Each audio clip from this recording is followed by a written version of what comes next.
Hello, good morning mga kapigi. So, eto na tayo, dito tayo sa Babuyan and medyo, ayan na nga paulan. So, medyo malas ang patrabaho natin ngayon. So, day 8 day 8 na nga pala ng patrabaho natin ngayon dito sa Babuyan. So, medyo umuulan-ulan nga. Sana hindi matuloy kasi maaatraso yung patrabaho natin. So, sa 7 days na patrabaho natin mga kapigi, tingnan natin kung ano na ba yung nagawa dito sa ating Babuyan.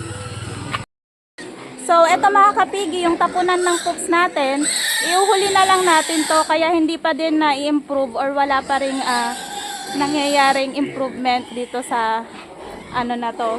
Finishing na lang naman to mga kapigi, then takip, then yung doon sa pintuan, then finishing dito din sa loob. So, ayan. Yan na lang naman yan mga kapigi.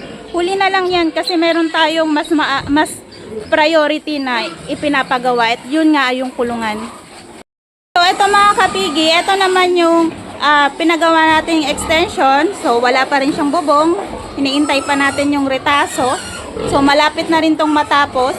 Then, after nyan, ito naman na dito yung ipapagawa natin. Ipapa-flooring to, din extension din dito ng isa pa para sa ating hospital pen. Then, dito naman sa kabila mga kapigi,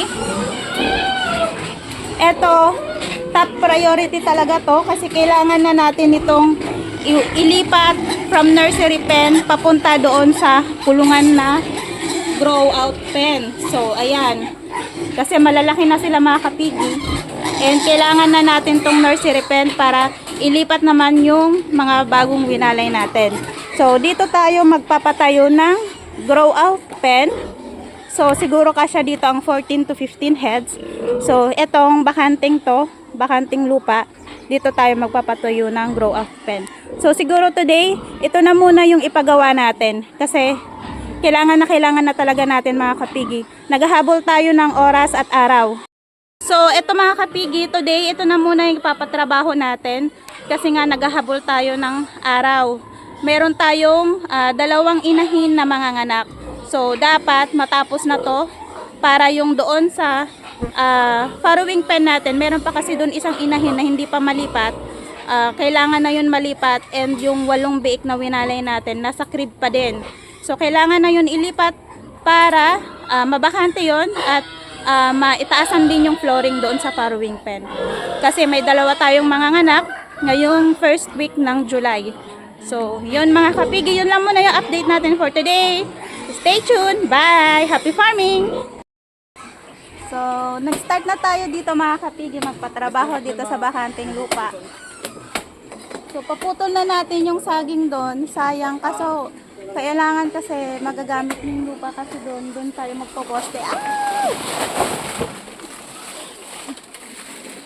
Pasan na, di maluog ka na.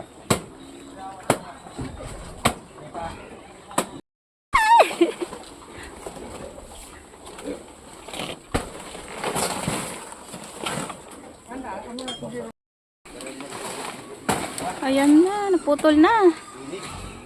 Sayang yung saging. Ang taba sana, oh. Ano gadaan? Kalibo. Kalibo. Saging na saba sana. Taba. Ang dami nating papakain sa mga baboy.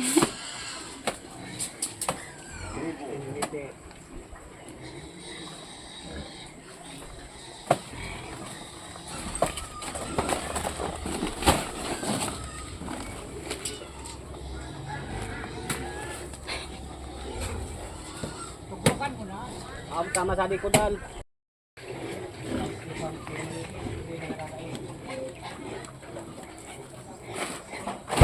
Kasi pag doon sa labas kasi yung mga ano yun, risky na masyado, nagkakado na magastos.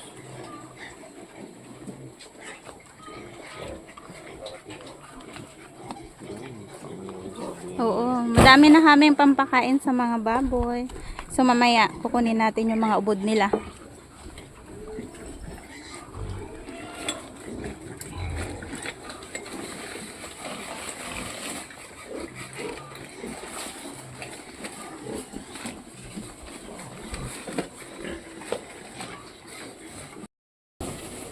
Ay, adi, ano lang, JR, sadto na sana agad adi luwas. Ito, Yaning sadto na subsuban. Ato na sana ah. Tapag nalaya subsuban.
So, ito na yung update ng ating pinapagawang kulungan.